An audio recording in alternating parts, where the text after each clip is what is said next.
Yes, sir. Yes, sir. We are live. We are live. We are live. And James, it. I love the new intro. Oh, do you? Do It's you love it? you're in the room. You're in the room ready to go. I love it, dude. I love it, man. Yes, sir. Got to be ready to go, man. Yo. So with that being said, I had to make sure I had that. Had to make sure I had that turned off. Okay. Awesome. Make Yes, sure we're you ready mute. to go. Yeah, make sure you mute yourself and all that good stuff. You don't want the echo in the background. Did you hear it? Because that's what I wanted to make sure. No, but I've heard it enough. You know what I'm saying? Yeah, It's that's what okay I for me. wanted to make I'm sure. not experienced like you, James. So it's not acceptable when you do it. Yeah, it's not acceptable when I do it, man. Listen, but overall, yes, had to make sure that that was taken care of. But good morning, everybody. Welcome back to the closing table. I am your host, James Garman. This is Daniel White. How you doing? Good morning, President's Day. P- Man, is it President's another Day, day off for bro. people? Just another day off, man. I think, and again, I don't know what people are off, but I'm headed to work today.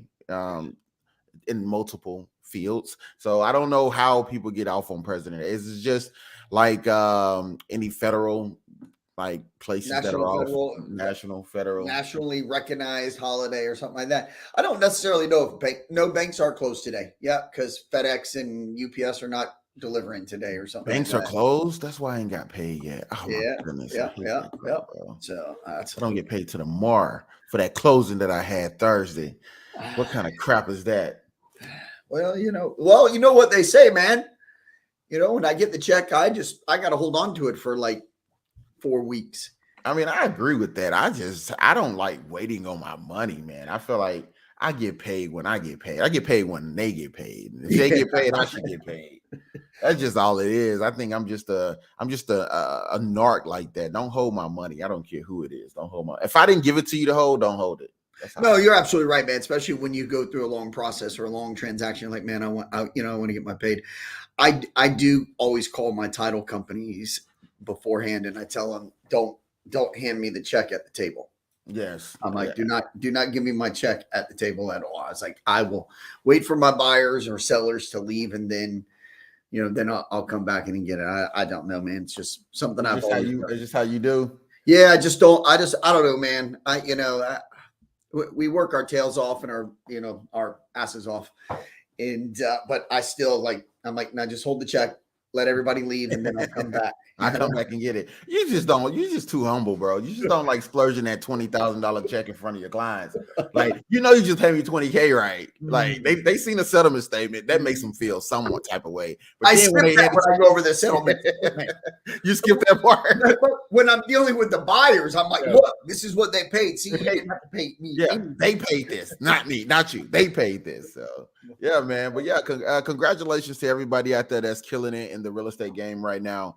I definitely want to salute you all. I also want to salute you if you're in the insurance, mortgage business, any white collar business that causes you to have to run your own business and really put forth the effort to pay your bills because you're killing it right now in this market. And we all know, Daniel, the winter market is one of the hardest markets to sell anything in because again, people don't start spending real money into the summertime. But right now, the elite listing group is killing it. Everybody on the team is killing it right now, and I'm super proud of our team. So if you're looking to buy, sell, trade, invest, whatever, build, make sure you call us over here at the elite listing group. That's me, Daniel, my beautiful wife, Bernadette, Isaac, one of my best friends, Mr. Tony, Denise. Man, we got a killer team, bro, and it's just growing. It's just growing.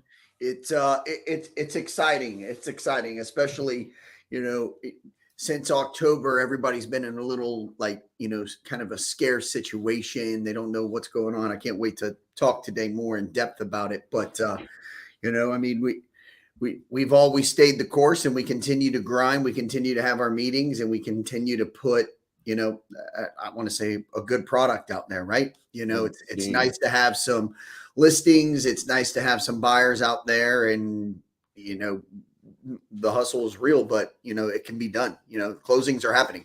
Closings are happening. And if you think different, then you're already losing. That's all I gotta say. If you think different, you're already losing. So make sure you grind and put on your hustler's face. And as Daniel is, yeah, exactly, as Daniel would say with the nice posters behind them. You got to hustle, you got to execute, and you got to grind. All right, that's the process. So make sure you tune in and get into it, and make sure you get to work. All right. After a couple of months, James, I'll switch them around and see if people recognize that they've been switched. Listen, man, one thing about people, they forget the smallest thing. They may say something looks different, but I don't know what it is. And they'll just keep picking at it till they figure it out. But yeah, hustle, execution, and grind. Make sure you stick to those notions. Good morning, Destiny, Miss White. Good morning. Good morning, Dolores. I hope you're having a great morning. If you're not tuned in, I hope you start to tune in. Make sure you hit that like button, that share button, and also hit that follow button if you're on Facebook.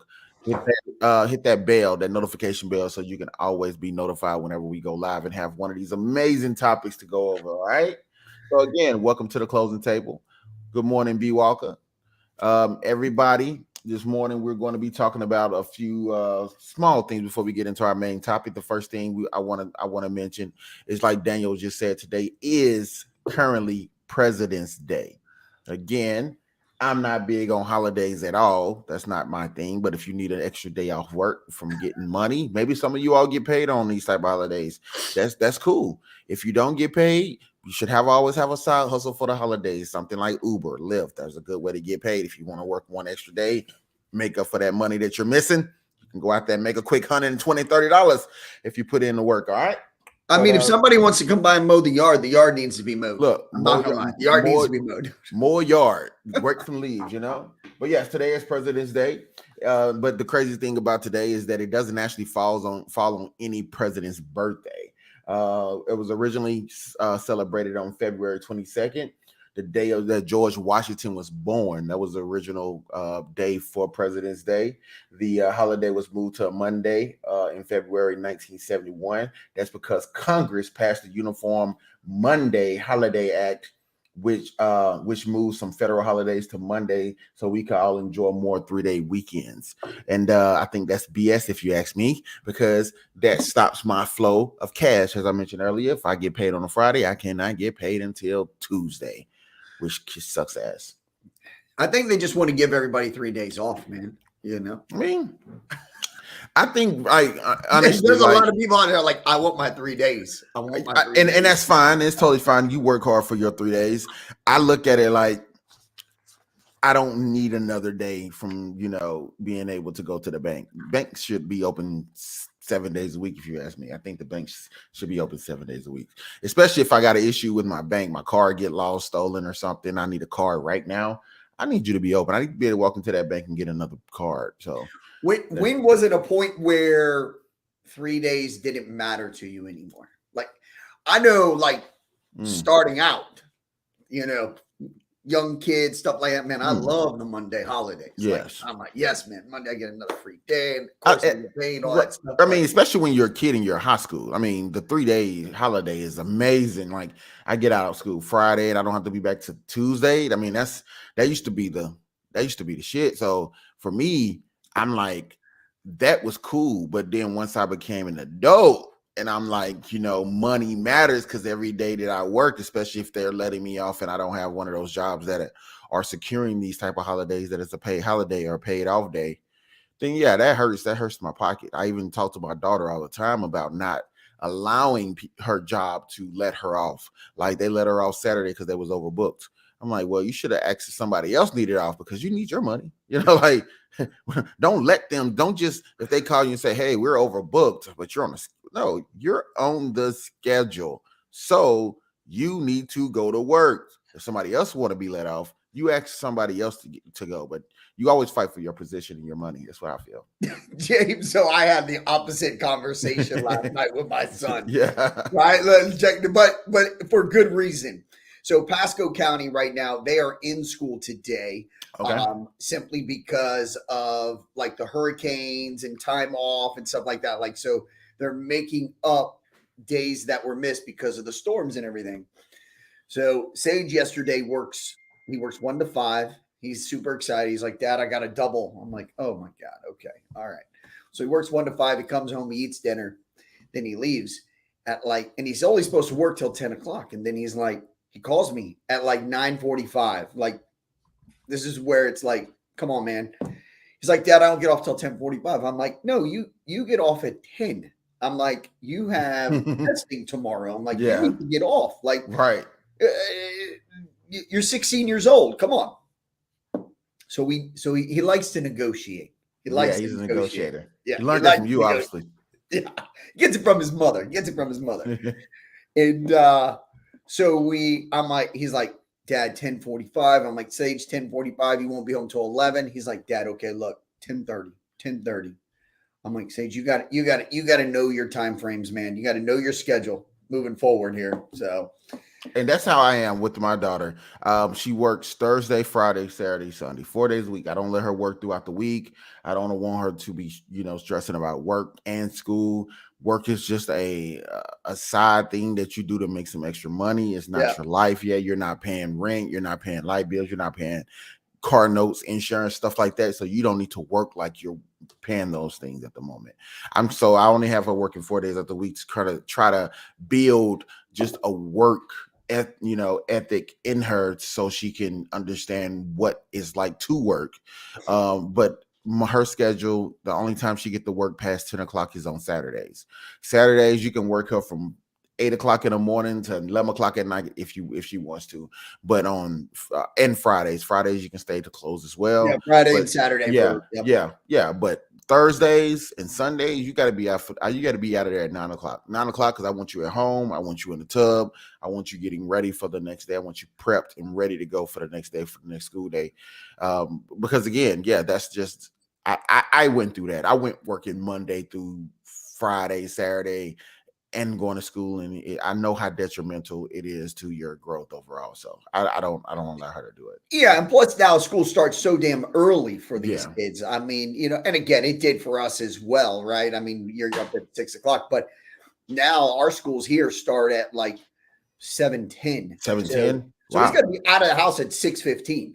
Got you. So like for my daughter, she doesn't ride the bus. I drop her off at school. So she gets a little leeway because her bus runs at 6:20 and she's not getting up at 5:15. She's not. It's not happening. But due to the fact I take her to school, she doesn't have to actually be up until 6:30, 6:45. Be ready by 7:20 to be at the door to make it on school on time. So, but yeah, man, definitely these kids, man, they want to work, but then they don't want to work, and then it's like I want extra hours, and then it's like, you know what, they let me off work, so I'm gonna take that day off. I'm like, why did you work the extra hours if you're just gonna take a day off? It's like it doesn't make any sense. Yep. But yeah. But overall, man, I hope everybody's enjoying their President's Day off, enjoying that extra hour, 2 hours you get to sleep in because you didn't have to go out there and fight morning traffic, But for me, I don't like extra days off. Give me my Friday, Saturday, my Saturday, Sunday, and I'm good with that. But overall, even on Saturdays and Sundays, I'm still working, I'm still grinding, I'm looking to get to the bag. I love making money, so weekends are even better for me to make money on. But other than that, if you need that day, please, by all means, enjoy your extra day off and, kick back, grab you some coffee, tune into this wonderful closing table show, and make sure you like, share, and subscribe. Hit that notification bell. If you haven't, jump in the comment section and make sure that you are tuned in and communicating and conversating with us in the comment section. We love to see what you're talking about, how you're feeling today, and we like to engage with our people. With that being said, let's move on, man. Oh, real quick, Bernadette said, "Oh my gosh, it's President Day." Yes, it is. Destiny said, "It's hard to get your kids to understand that school is priority over work sometimes." Indeed, definitely, I totally agree with you 100,000%. School is more of a priority, even though school could be teaching our kids a little bit, more diversified things. They don't, but hey, school is still more of a priority. I definitely agree with that. I propose that we go to the school board and we start teaching kids about money and the value of money. Man, please add a finance class to high schools. Absolutely. High schools need financial advisory classes. Even when it comes down to just the smallest things, not just like how to pay your bills, but how to save, invest, things like that. That kids should be learning about the stock market at 14, 15 years old. So, yep. I agree. So before we go on the topic, James, did you see this lady YouTube video? We're probably about 4 or 5 days late on it. Okay. but this lady was inside her gym in a community. I don't know if it was an apartment complex or something like that. She let this gentleman in, and she kicked the shit out of this guy, dude. What? Yeah, he tried to attack her and all of that stuff, man. I mean, this video went crazy. It happened like 4 or 5 days ago, I think it was, but I just saw the video last night as I'm, looking through our topics and things that are going on. And here in Florida, this happened. It's crazy, man. No, I didn't People hear about losing their that. damn minds. And again, you have to make sure that you're watching your surroundings. Pay attention to your surroundings. You don't want to be one of those people who are just doing and going through life like there's no real issues or real threats in life. You have to pay attention to your surroundings. I'm one of those people. I'm licensed to carry. So even though you don't have to be in Georgia anymore, I like to still, have my license with me. But I like to carry my gun. Not to say I'm ready to use it, but I carry. I carry too.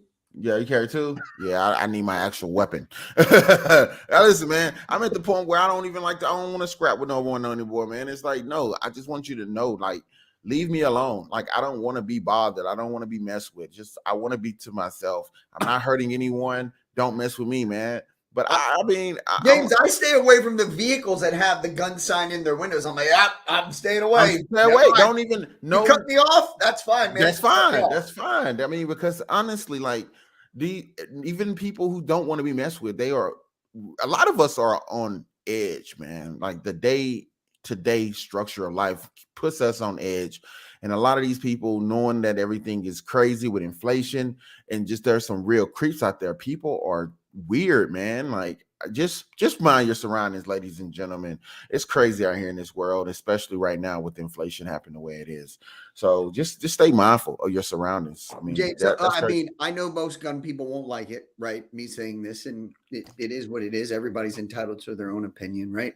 I don't like the saying that says you're innocent until proven guilty. I think if you shoot somebody, you're guilty until you're proven innocent. I mean, I can relate. I think it's, and again, you have your gun permit, you've gone through all the classes and all that stuff. I respect all that stuff, but I just think that there's too many people out there that, like you said, they're just anxious, on edge. They're on edge. They're just ready for that guy or that woman to cut them off, right? Yeah. Like my daughter has a sticker on the back of her car, right? Like, she's entitled to put any stickers or anything that she wants on the car and everything. Exactly. And people will just come up to her like she's pumping gas. I'm like, don't ever let me be in that parking lot when that happens, because I'm gonna have to call my attorney friends. like you know what I'm saying? Like, don't mess with my kids and my wife. Don't mess with my household. Family. Don't mess with your family. And I feel that. And it is I have a friend girl who just recently told me that, she carry her gun as well, but she also has this thing that she got off this website. Like, if you have to use your weapon, don't say anything. Just hand the police this card, and they pretty much come to your defense, because they know that most people are guilty until proven innocent in any gun case or any shooting or any type of thing like that. But I mean, overall, for me, it's like, yeah, I'm okay with people having their guns. And if you have to, defend yourself righteously or rightfully, that's your duty to defend you and your family. Yeah, sure. But overall, yeah, I mean, as a person who carries a gun, if I was ever in that situation, I would like my rights to be as if it was anybody else who was convicted of an assault charge, to be, hey, I'm innocent until proven guilty. So yeah. So on that notion, yeah, man, I understand what you're saying, but I have to disagree with you. I am innocent. But I am innocent. James, if you agreed and I agreed to everything that each of us said, man, we wouldn't get nowhere in life. So right, indeed. That's definitely the difference is that you and I can still have a conversation afterwards. That I'm not going to shoot you. They're just ruining 5 friendships somewhere in the world. Right? I'm not going to shoot you over your opinion. They're shooting each other right now, James. Yeah, that's exactly what they're doing. They're shooting each other. You and I are going to jump on our 8:30 9 o'clock meeting and start grinding away and executing the day. Yeah, that's So, how it is, man. Like opinions are opinions, and everybody has one, just like everybody has a butthole. You're entitled to do what you do with yours. So, with that being said, overall, I want us to get along more in the world, but that's a facade. We all won't get along. That's just we not going to be held a hand singing "Kumbaya," walking hand in hand to fight for injustice or oh yeah, justice, whatever. But I mean, as long as we can respect one another's opinion, like outright, everybody should be fine. Everybody should be fine. But again, we know that's not the case. But yeah, let's get into it, man. Real quick, a couple more things I want to talk about. Mark Zuckerberg has taken a piece of Elon's advice when it comes to running a social media.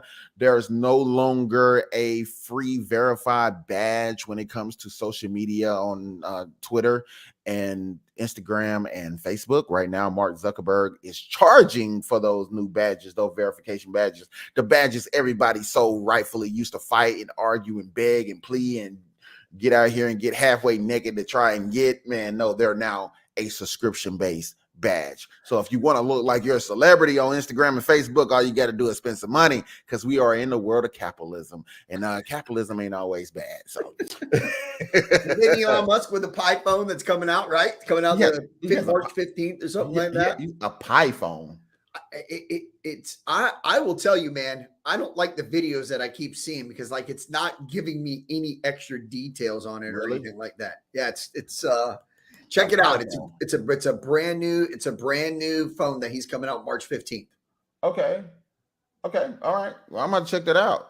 Well, keep your eyes on the stocks, because the stock prices have been tumbling the past week. But if you're involved in stocks, then you already know the stocks go down and they go up. But one thing is not going down is the housing bubble, where people what they see or perceive as a housing bubble. I really don't know if it's a housing bubble. I just think that we have a great market, and I'm gonna eat off this market as long as I can, and I'm gonna prepare myself for the worst, and I'm prepare myself for the best outcome. And that's all I can tell you to do. But overall, if you want more information on what's going on in the market, by all means, please call me or Daniel White, and we will give you all the information you need when it comes to purchasing a house, whether you're in Florida, whether you're I don't care where you are. We got connections around the world. So we can help you no matter if you're trying to buy in the Dominican Republic and you're trying to buy in Tulum, Mexico. Even if you're trying to buy on the moon, I think we can find a way to get you a house on the moon. But yeah, definitely reach out to us. Again, we are not hard to find. Daniel White on Instagram, James Garman or King James on Instagram. Just reach out, find us, connect with us in our DMs. All right. But other than that, man, anything you want to add? How was your weekend? No, weekend was good, man. Like we talked about, closing on Friday, just kind of rested this weekend, had a nice little outing on Saturday with the wife and some friends and all of that stuff. So that was good. And how was the Bourbon Fest? It's always a blast, man. It was beautiful. I mean, it was like 70 out there. So not a cloud in the sky.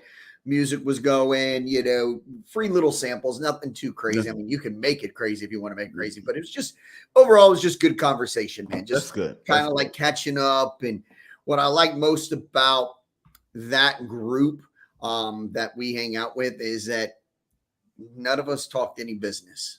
And I know that's like cliche, because like we should always be talking business, but it was nice to just kind of catch up on each other's families and, how's everybody doing and, where things are going with the kids and all of that stuff. So it was good. It was good to break away. But then yesterday it was right back to the grind. I was like, all right, I got to go to the office. Right. I got to get some scheduling done, all that good stuff. I totally understand. But I'm super stoked about what we're going to talk about here today with the buyer fears and all that stuff, man. I really, after we chatted about that yesterday, I was like, that's a great topic. I totally agree. My little cousin came down this weekend. He probably gonna be mad I said little cousin if he's watching right now. But my little cousin, who's really taller than me, came down this weekend visit. He's trying to move to Atlanta, and he has again, just like I did before I moved, I had a fear of moving. I had a fear of change. I had a fear of opportunity. I had a fear of expansion, and I think a lot of people do, especially a lot of people who live in a, a, a financial bracket of 30K a year. To a lot of people, 30K a year is great, depending on where you are, especially if you live in a place like Mississippi, where I'm from. 30K a year, you're winning. Like, price of living there is super cheap, but the opportunities there are very far in between. So him coming here, he was able to see the city a little bit. It's been a while since he's been here, but I was able to take him around. I took him on a few showings with me. He got to see what I do, how I do it, and just kind of got to talk to him and open his eyes to the opportunity, to the vast opportunities to make a lot of money here. And How old is he, James? he just turned 36 like 2 days ago. Okay. Yeah. So Okay. yeah. So still have the opportunity. He's still young. He's into fitness. He's a personal trainer. But he definitely feel like he's ran his course where he's at. But we got to talking about a lot of things, man. And one of the things we're going to talk about here today is the fear of buying. But I felt like that would be a great intro or introduction to get us into that conversation, because it's not just the fear of buying. It's the fear of anything that has to do with change or growth. Because but buying something of that magnitude causes fear. It causes buyers fear. It causes us to wonder if we can afford it. It causes us to wonder if this is going to be the best move. And not all times buying something that is very high dollar of really pricey is a great move. Sometimes it's not an asset, it's a liability. James, you were spot on, right? Think about it. If you go out there in your day to day, is there more positivity going on around you or more negativity going on? And Negativity. I feel that the young generation is, and at that age, again, I still consider myself young as well, but that's not true. They we hear, no, you can't do it. Somebody like your cousin that is thinking about moving, making a job change, making a career change, whatever it may be, they've heard so many, you can't do it, or they've seen other people fail. Well, seeing somebody try something and fail it, and then them not going back and trying again, well, that's a double failure. Like, you don't do that. Like, you try something and you don't succeed. Okay, look at your plan. There is something wrong with the plan of action that you took. That's the reason why you failed.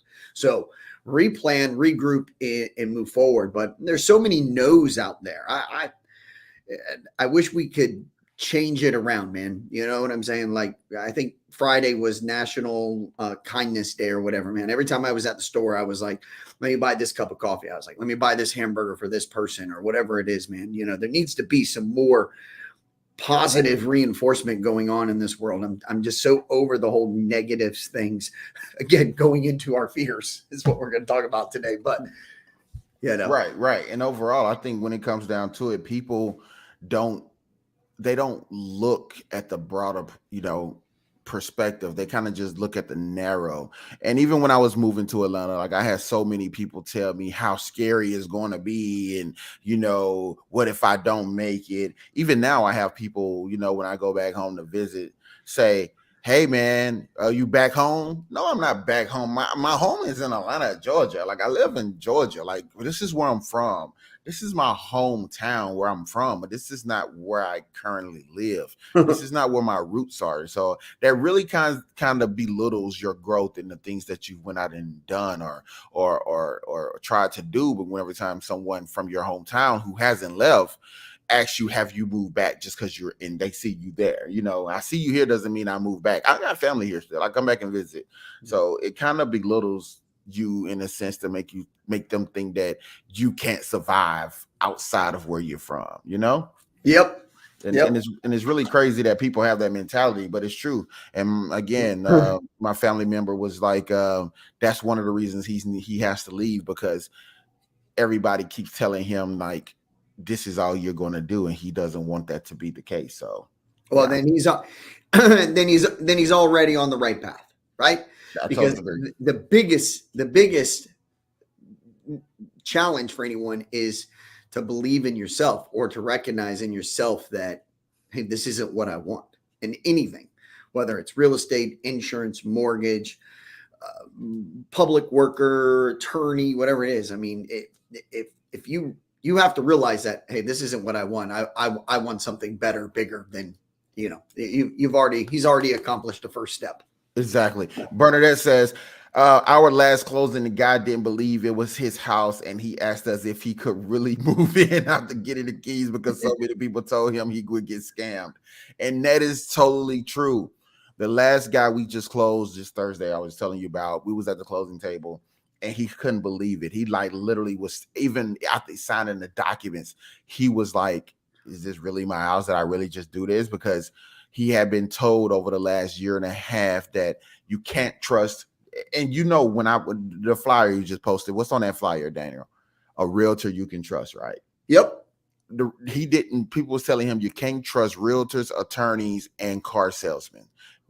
Okay, and I can understand where he can get that from, but this is the reason why so many people have a hard time trusting us is because other people's experiences. You can't go off of other people's experiences. Some people don't do their own due diligence. You know what I mean? If you do your due diligence and you look into everything that you want to do before you make the move, then there's a lot of things you can avoid. First of all, using a realtor to purchase a house is the best thing you can do, because going into these situations yourself to purchase a house, you would be up shit creek with no paddle, because a lot of times you don't know what you're reading. These contracts, these documents are not easy to read. You have to have a level of understanding terminology to make sure you're not putting yourself in a bind, or you're not going into some type of what was it called back in the 2008 subprime mortgage. Yeah, you don't want to put you got to know what an adjustable arm mortgage is,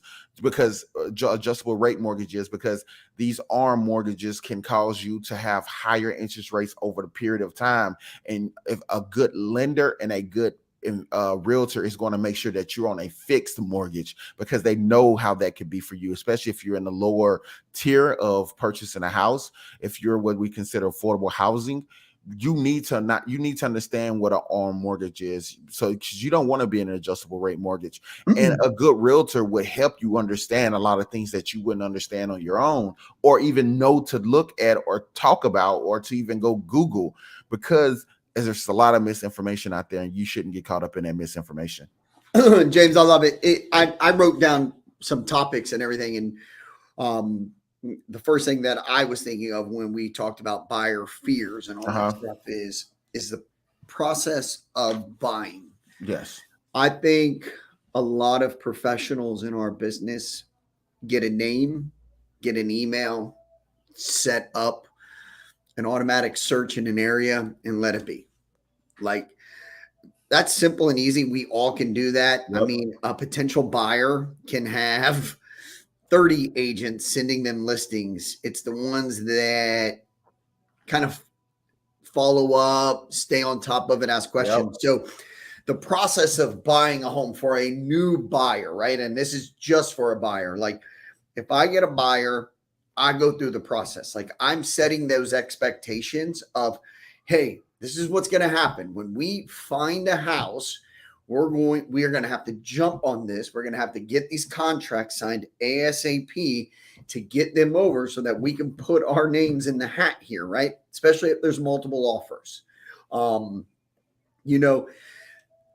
then going through that process and then letting them know, okay, look, now we've got 3 days for our earnest money deposit. We have an inspection period of anywhere between 5 and 10 days.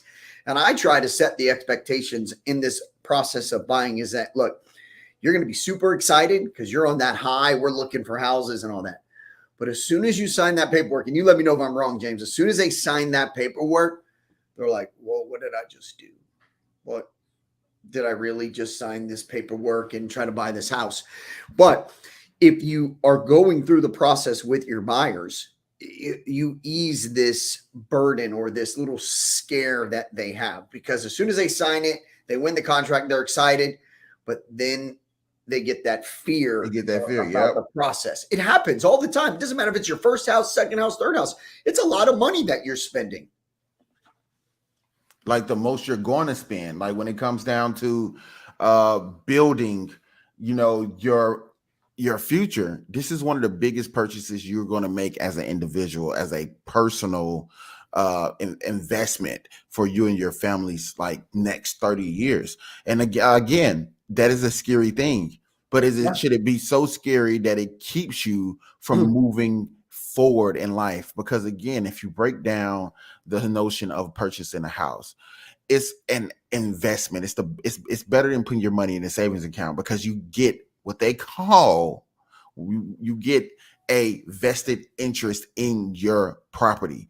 And once you have that equity in your property, it becomes something that you can leverage in the future, which means you can go out and take another loan out on that property. You can put that money into an investment portfolio. You can put it in a trust for your kids and still own the home. So it's not a bad thing when it comes to purchasing a house. And again, there's a lot of misinformation out there, like and again, I'm not just Mm. pointing out someone like Grant Cardone, but Grant Cardone is the type of person to tell you not to ever purchase a house. I think that's full of crap. I think that's not something you should think about. Grant Cardone is in the business of making money, and he make money off of multifamily homes. So to have you rent a home makes a lot more sense for his pockets. It's just like it makes a lot more sense for me for you to buy a home, because that's where I make my money. But I don't have any vested interest in your property once you purchase that house.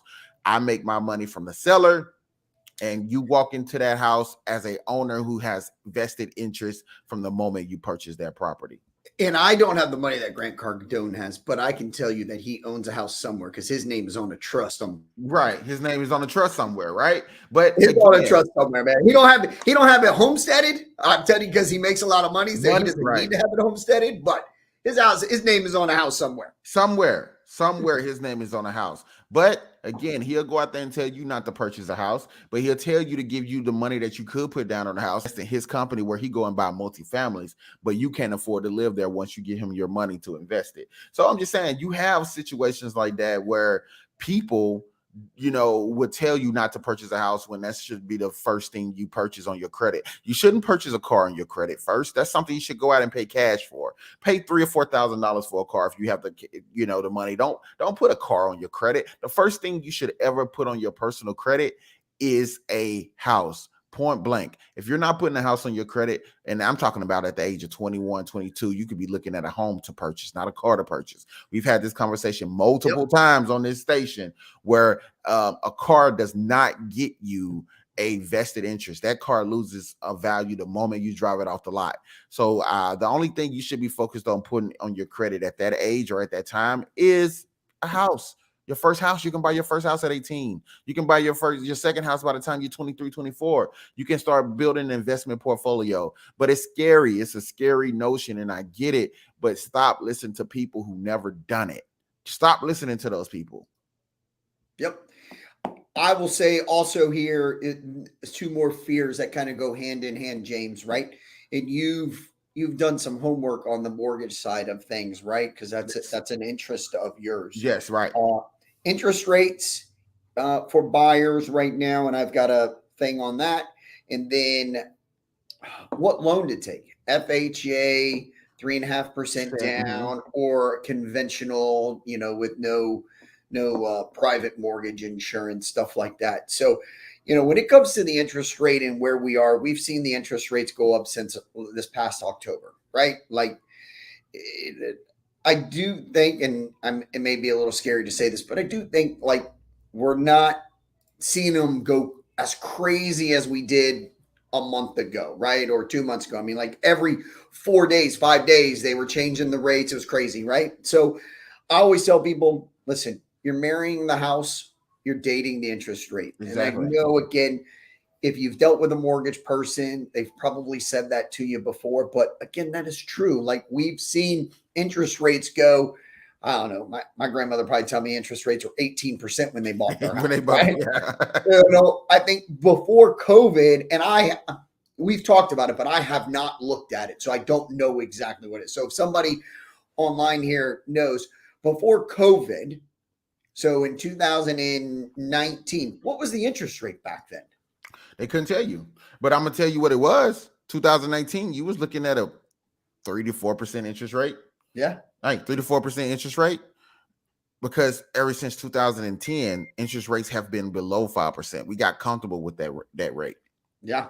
And Yep. that rate it's okay when you look at the rate structure back in 2019 at 4-5%, low fours, high threes, but when the pandemic happened and nobody had nothing to do, so they was able to hone in on refinancing, or they was able to hone in on home purchasing because they had nothing to do. They seen everything that was happening. Then it's like, oh, interest rates are 2%, 2.5%. That was something that was already existing, but it's not the national average. The national average for a mortgage would be between 6 and 7%. And that's not scary. What's scary is, like you said, 18% today. 18% interest rate would be scary. And your grandparents probably bought back then. So why is it scary for a mortgage, but people have their credit cards at 18, 21% and pay the minimum payment every month? Every month, 18, 20%. Car notes, 17, 18%. That's the difference. Is like, because I think it's, and again, people, when they think about purchasing a house, right, they think that they have to come out of pocket with this 200,000, this 300,000. I guess that's what it feels like to them, that they have to spend that money right now, which it goes back to the process, like in conversation, the process of buying the home and having a 101 with your buyer, basically a rundown of what it is. Yeah. Bernadette said here, she said, my current client is over 50. And this is her first home, and she calls or texts every day to ask if she's done the right thing and worried that something bad is going to happen before the purchase. This is typical. This is a typical situation with the client who has been told that purchasing a house from a realtor or someone can go bad. And again, we've had similar, situations. This is another common fear as well. Is it from another realtor? I find that hard to believe, but I would say your neighbor or your friend was giving her a hard time. Oh, you don't want to do that, right? Again, it's that negative things. Like nobody wants you to be better than to be true. Better. That's true. But I've actually heard this from other realtors. This is something that I've heard from other realtors. And it's crazy. Well, my cousin who's a realtor told me it's not a great time to purchase right now. What the hell do you mean it's not a great time to purchase right now? What would stop you from purchasing right now? So my rebuttal then is, so you pay rent right now. In the last 12 months or 18 months, has your rent gone up? Their answer is probably yes. It went from $1,200 to $1,900. I'm like, you can get into a $200,000, $250,000 home for less than that, right? For less than that, easy. So this is just that's the weird part. And again, it's not just that people at that age, Bernadette, is scared. It's also that they have this inner fear of, do they deserve it? Or am I going to get redlined because I'm black? Or, because I'm Hispanic, can I live in this neighborhood? Or are they going to treat me bad because I bought a house? Like, but there's still an underlying issue of feeling like you don't deserve it or you don't belong in this market. I've had clients tell me, because they felt like just because they were black that they wouldn't get the best interest rates, or they can't get this house, or they put in an offer for a house and they didn't get it because they were black. First of all, the person who's selling this home don't know what color you are, because you're just a name on a piece of paper. We don't put down your race, your gender, your sexuality. We don't put down how much you make well, we might have to put down how much you have in the bank, but we don't put down your monthly income. We don't put down where you work. They don't know anything about you. They don't know any of that nonsense that you're afraid of. And we've literally had some clients tell us, oh, we didn't win that contract, or we didn't win the bid on that house because we was of a certain color. Oh, because we were hetero, we was our sexual orientation. They don't want my kind in that area. They don't know you. Yeah. The deal wasn't right. And that's not something that you should be passing along to other potential buyers, because it's creating a fear that the market is only for a certain group of people when it's not. My clients are all different colors, races, sexual orientations. I have so many different clients that none of that matters. And I can tell you from experience that is not the case. Yeah, I've run across that once or twice, and I it got to the point where, and again, it was in the crazy market, right? And at that point, I was like, look, it's not something that I want to be a part of. Like, you can't keep saying the reason why we're not getting these contracts or getting a contract accepted is because of color of your skin or what Right. you believe in or your sexuality, stuff like that. So at some point, James, as a good realtor, as a good broker, you've got to step away because it's not a good situation in some cases, Yeah, in right? some cases you have to step away. You know, You can't force yourself to work with people who cannot get out of a mentality that things aren't happening because of their race or their or how much they make. That's not the case. again, take 5 people around you and get rid of the person that's the most negative and watch the change that happens in your world. I know it sounds crazy, but it's true, guys. Um, I wanted to go back a step to where you were talking about like funds and stuff like that, right? I think another fear of people is that there's not enough, that they don't have enough money to get into the house. Totally agree. And again, I think a good realtor, or and a partner that has a mortgage broker that knows that, with an FHA loan at a $300,000 house, they can get up to 6%. That's up to $18,000 towards closing Towards closing costs costs. and all Yep. that stuff. Now, some people are out there sitting there thinking like, okay, $18,000, man, that's closing costs. So that's like, you can use that for your closing costs. You can use that to buy down the rate, stuff like that. They're Get still something fixed required on the for the house. Yeah. Yeah, they're still required on an FHA loan to put down the 3.5%. Yep. So if you have 3.5% of 300,000, and we can get a seller to pay up to 6% closing costs, I mean, You're walking into it. And let me add into that as well. That 3.5% can be covered because there's programs out there for first time home buyers that covers your down payment, which is what covers that 3.5%. I've literally had a client, not only did we get enough money for her closing from the seller, she also had a first time home buyer program certificate that covered up to $10,000 in her her down payment assistance. Now, those are things that a lot of people don't tell you. Once you call a realtor, you call someone, you say, "Hey, I want to buy a house." The first thing that realtor or that mortgager is going to think of is, "Okay, cool. Or the person you're trying to purchase a house, have you been pre-qualified?" yep, When you get pre-qualified, it means you've reached out to a lender and you told that lender how much money you make, how much money you have in the bank. They know what your credit score is, so they're going to give you a number of what you can afford. What that mortgage person or that realtor is not going to do is ask you if you want to take a first time home buyers course or have you took a first time home buyers course, because they're just going off the basis of, do you make enough money, do you have enough money to close, and is your credit good enough that your interest rates are too high to cover your income to debt ratio.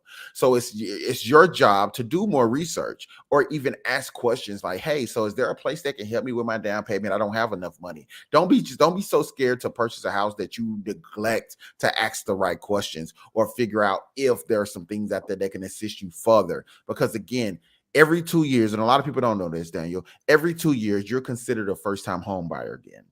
yep. Every 2 years, which means after you purchase a house with a first time home buyer certificate, which can help you with your down payment, 2 years from that date, you can go back out and purchase another home as a first time home buyer and get another certificate to help you with your down payment.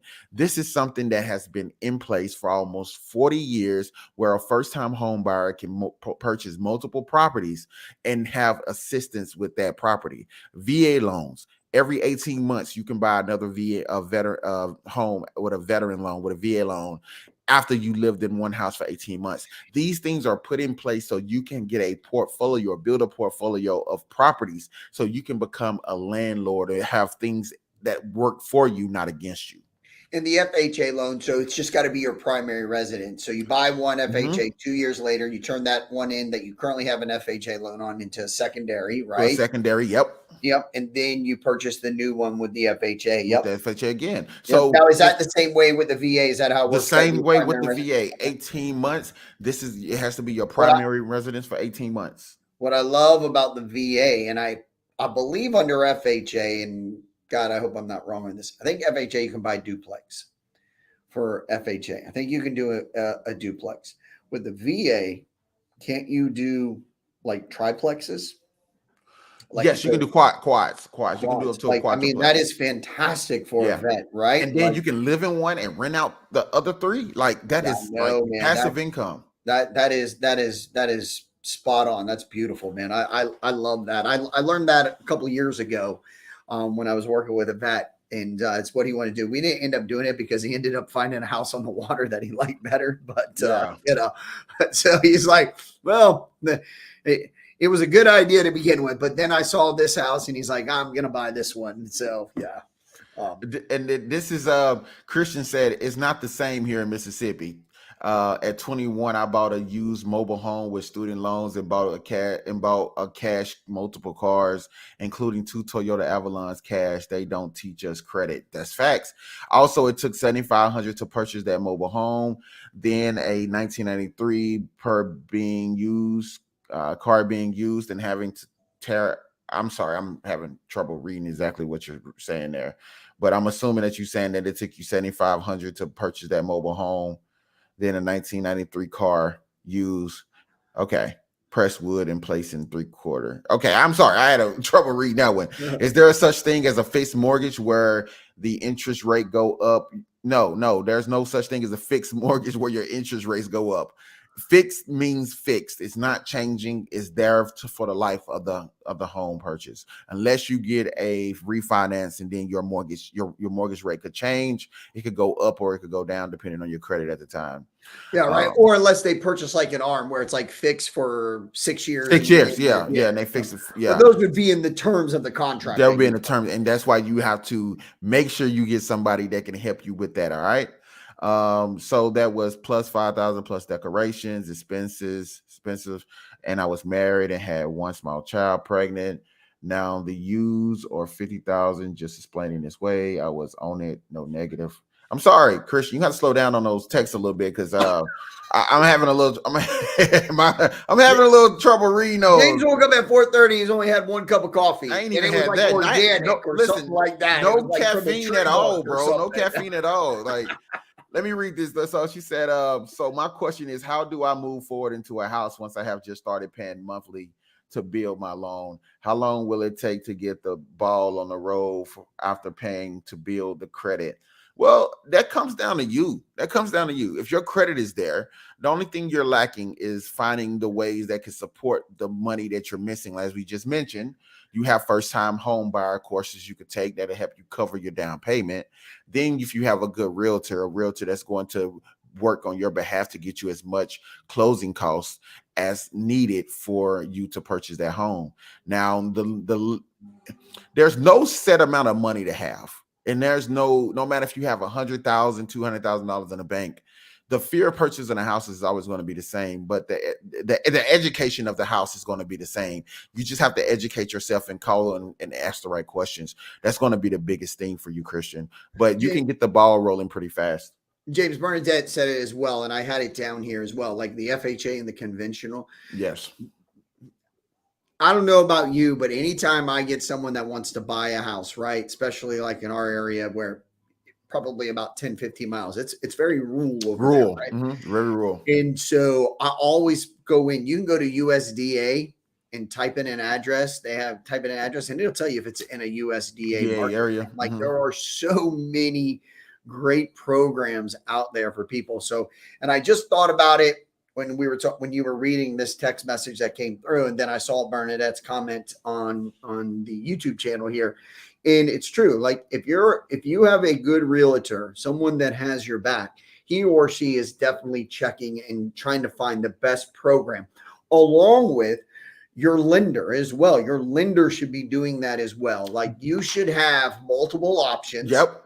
And there's nothing wrong with a buyer saying, hey, well, I was talking to my realtor who's helping me find houses, and he or she mentioned this and this, and that mortgage program should be like, oh yeah, that program is available, or hey, we talked about that, stuff like that. So you really, as a buyer, should have a team working for you. At the end of the day, it is one of your biggest purchases, and the mortgage lender and your realtor, Should be broker, working. whomever. Should be working together Correct. And neither one of them get paid unless they get you into a into a house. property. So, So with that being said, Daniel, you're totally right. Bernadette is totally right. And we had this conversation just last week. How lenders sometimes, again, I'm not trying to attack my lenders, but they are money driven as well. They don't want to deal with the hard stuff. They don't want to deal with the hard stuff. USDAs are hard on their behalf. And it's not hard on your behalf. You're the purchaser. If you're going to get it, you can get it. But they don't like the amount of paperwork it takes to that they have to go through to process those types of loans. The outcome is the same. You're going to purchase a house. It's just the type of loan you're using to purchase it. yeah, Like even during the pandemic, we work with veterans. Our main source of revenue comes from veterans. My wife is a veteran.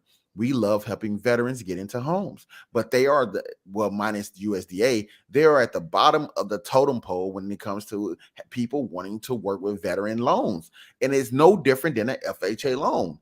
The only difference is that we have to do a termite. We need a termite letter, and it can come down to the price of an appraisal.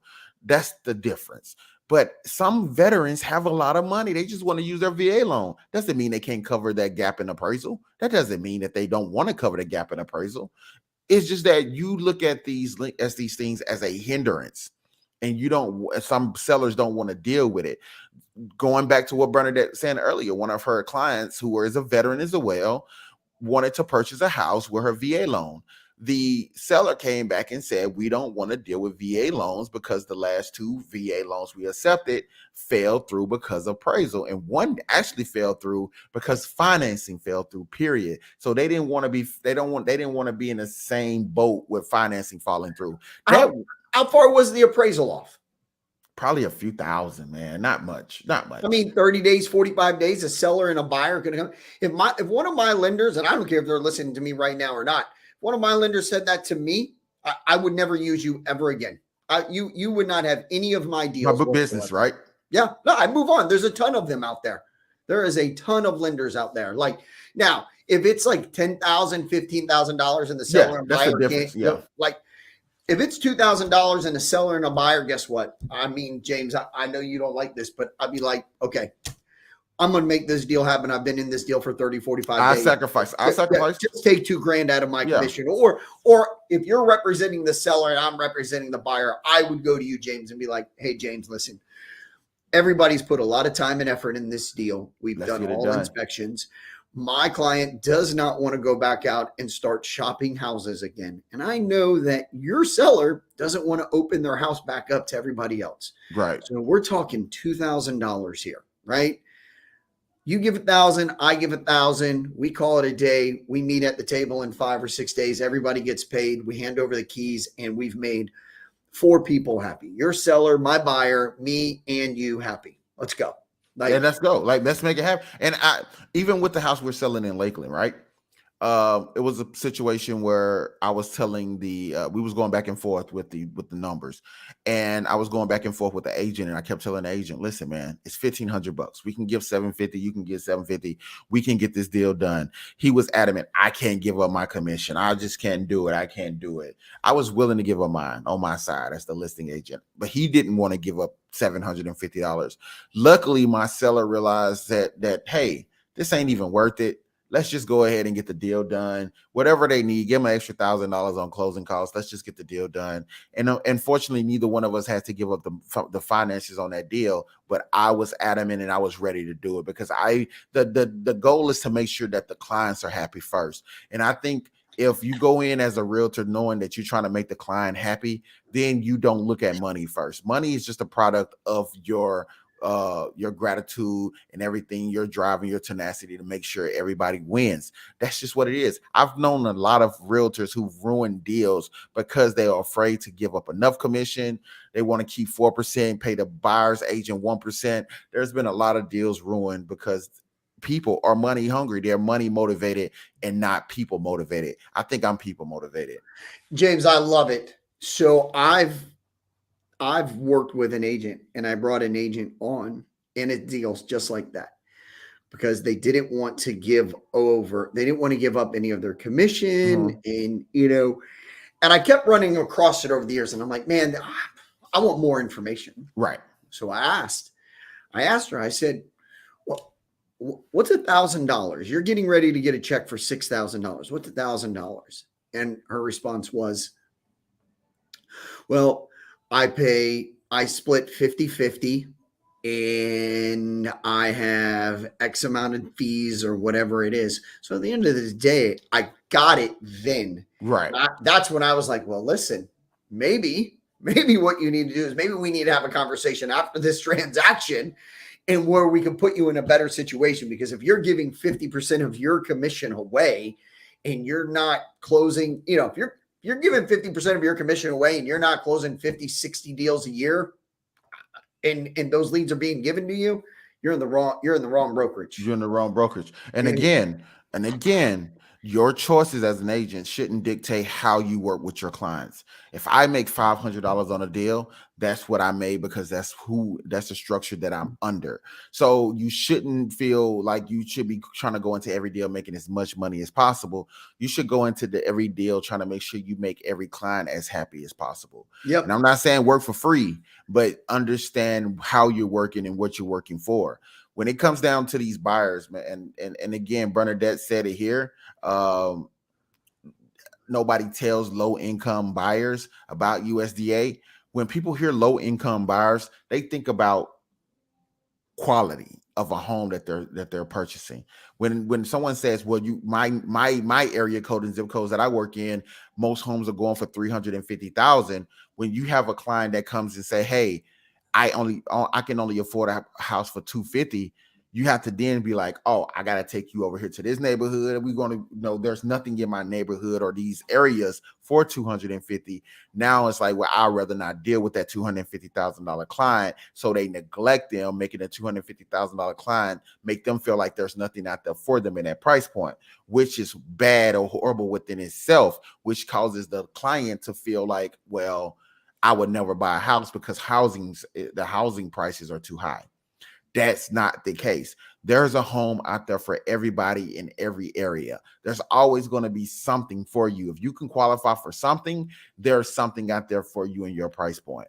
And I promise you, I've had clients for $130,000, $140,000.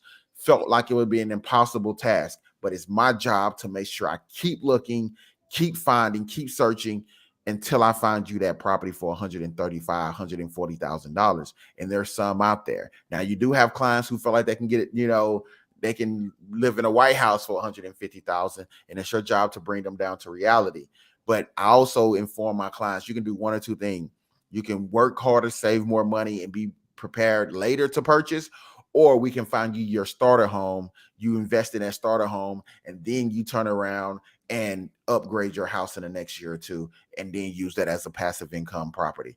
It's possible. Home prices go up all the time, especially if you can keep your house in good standing condition. Nope, absolutely.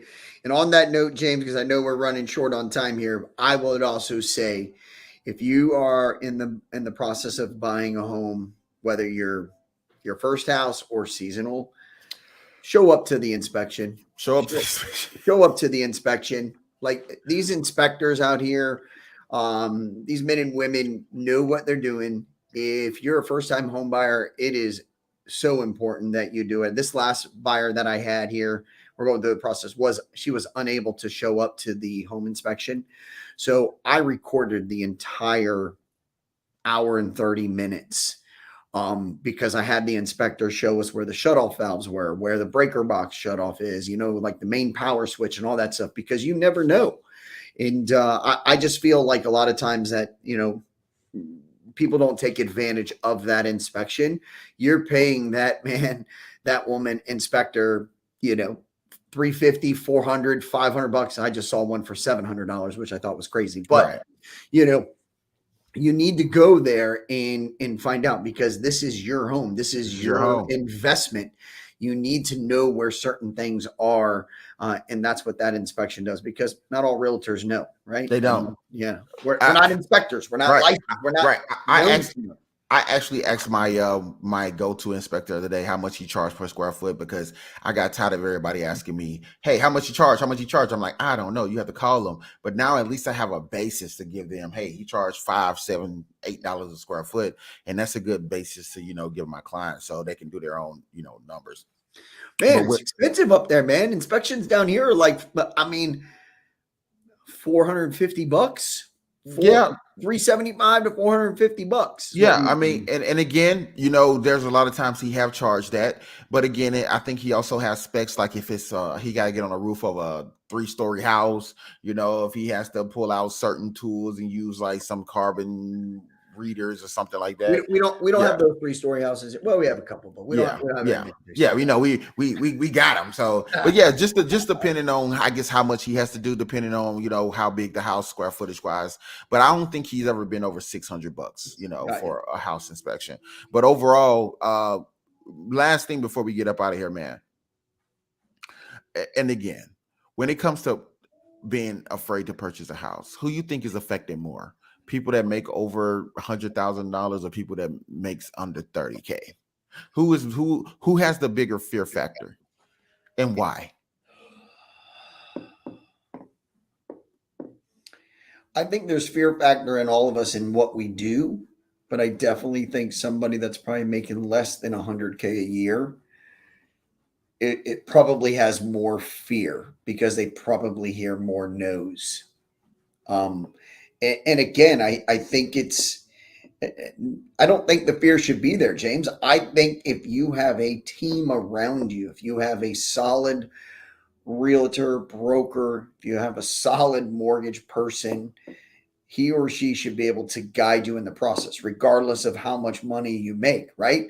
Whether this is your forever home or this is just the very first house to get you up and running into buying multiple deals, right? It's the team around you. So I would say if I had to put them both on the table, I think somebody that is making less than 100,000 has more fear than somebody that makes over 100,000. Doesn't mean that they're better or worse because people that make more money don't necessarily save more money. They usually spend more money. So, and again, Christian just made a great point as well. She said under 30K, that's not enough. They do us wrong. What if you're drawing SSI, then you need a cosigner, right? This sucks. Great point, Christian. I mean, I relate to what you're saying. But at the end of the day, how much money you make, like Daniel said, shouldn't be the fear of why you don't purchase a house because you're still paying your rent, right? Your rent, I think the biggest fear for more lower income purchasers is the fact that they don't know if they're being scammed or not. I think that's the one of the biggest fears, and the responsibility of being the one to have to take care of the property once they purchase, because there's no more calling your landlord to fix your toilet. There's no more calling the landlord to fix the stop drains or the air conditioner went out. Yes, that's scary to know that you have to be the one to take on that risk now and take on those costly fixings of your appliances, your dishwasher going out. Those things are not cheap to fix. I totally would agree with that. But what you're failing to realize is that you have something that no one can take from you. If you call your landlord and tell him that the dishwasher broke too many times, or the stove or the something is not working too many times, they're not making any money because they're constantly having to fix your property. So you know what they're going to do? They're going to just make sure they kick you out and then fix the house up to the extent that where you can't afford it, or people in your income bracket can't afford it. Then you're out on your butt anyways, because this is what landlords do. Landlords say, okay, this tenant is causing me so much headache because they complain about me having to fix this, that they're saying, I just rather remodel the whole property and get someone in that makes way more money that I feel like would take care of the house better or fix it themselves versus calling me. There's a lot of tenants who fix their own issues, in a rental property, and then turn around and give that receipt to the landlord and say, hey, I fixed this. I didn't want to bother you, so I went ahead and took it under my own wing and took care of it. A landlord would really appreciate those type of tenants more than they appreciate one that calls them to fix everything. So I promise you, it is scary, but it's scarier to not move into your own property. It's scarier to be dependent on somebody else to make sure everything in your house is fixed. It's scarier to know that your kids won't be left something once if something like you pass away happens or something can't be left down to them. It's scarier not having that security than it is depending on a rental. I promise you, the scariest part about not buying is knowing that you don't control how long you can live somewhere. So James, we didn't get to all these little fear factors and everything, but I had it down here. How do I take care of my house, right? When I became a parent, right, or we found out that Destiny was pregnant, yeah, we took this child class, right? Our pediatrician that we vetted, we had interviews and everything. We took a child, like a parenting class, right? I know it sounds crazy. no, no, It was the best thing that I ever did, man. I never held a baby before. Like I held my sister when she was born, but I was 5. I don't remember that. But prior to Sierra, I never held a baby. I didn't know how to hold the head and all of that stuff. And so I took this class and I learned so much. I took little nuggets from that class and I was like, okay, all right, I got it. You know, I know what to look for and all of that stuff. And it's crazy because how do you take care of your house? Like once you buy the house, okay, great. You got the keys and you're happy and everything's good. But I've had buyers walk in the house 2 days later, the AC's broke. It's not working. They're like, who do I call? What do I do? Like there's not a class like that. And yes, you can do the FHA certificate and all that stuff and new home buyer online, but you're online. And it's just like every single online course you take, you're just there. You're okay. I passed. I got 80. Yep. Yes. Let's move on. Right. That's what they do. So I don't know. I would say for any new home buyer, there's got to be some type of class out there. I know Home Depot and Lowe's here, they kind of do workshops and all of that stuff. Like get in that stuff there. Go to your, like in your fairgrounds. I don't know if you guys have it, but we have like a home show and all of that stuff. Okay. Like those are great things to go and learn things about how easy it is to do plumbing 101 or stuff like that. So yeah, just kind of, so you can start taking care of your own home. And again, my sister is purchasing a house for the first time and she complains so much about her landlord not fixing this. She complains about her landlord not coming through to fix this because I tell her all the time, it's not conducive for them to fix it. You're not paying them enough to fix it. They're going to continue to rack in whatever money you're giving them month over month until you decide to move out. And when you decide to move out, they'll fix it, relist it for a higher rent amount. So they're not going to run to your rescue every 5 minutes. So when you're preparing to buy your house, just remember everything you're asking your landlord to do is what you're going to have to start doing yourself. And it could be scary, but it's way more beneficial. And with that being said, I think that was a great show. The closing table. I hope you all enjoyed it. Again, make sure you hit that like button, that subscribe button, that subscribe bell so you'll be notified every time we go live. Christian, please reach out to your local realtor, get some information, see how they can help you. Reach out to a mortgager. Everybody, you're getting your income taxes. I know you're getting those big rebates. Use that money as your down payment or your closing cost to purchase a house. Don't go out and buy new furniture for the house you've been renting for the last 3 years. Don't go out and redecorate a house you don't own. Don't go out and buy a new car. Don't go buy your kids new clothes and new bottles and new shoes and, new strollers. Go put that money down on something that can actually benefit you in the long run. Stop putting your money in places that is not going to bring any money back. And if you're scared, find you a home buying counselor to help you talk through this situation, a realtor, a mortgager. They have classes that can help ease your nerves and ask the right questions. No question is a wrong question. But yeah, with that being said, Daniel, again. Yeah, I am good with everything, my friend. I would take that income check, everyone, and I'd put it away and don't touch it for 4 weeks. Because everything that you really, really want, you won't want in 4 You weeks. wouldn't want it. You wouldn't want it anymore. And you'll feel better knowing that money, that income tax check has been sitting in the savings account or whatever. Then at that point, don't leave it in the savings account, right? We got to do something with it because you're only making 35 cents on your savings account. But I would rather for someone to make that 35 cents versus go out and spend money on crap they don't actually need. Just put it away, man. Put the check away.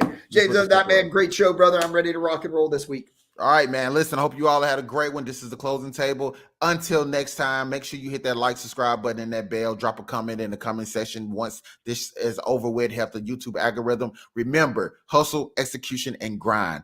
Keep it at the front of your load because that's what it takes. All right, everybody have a great one.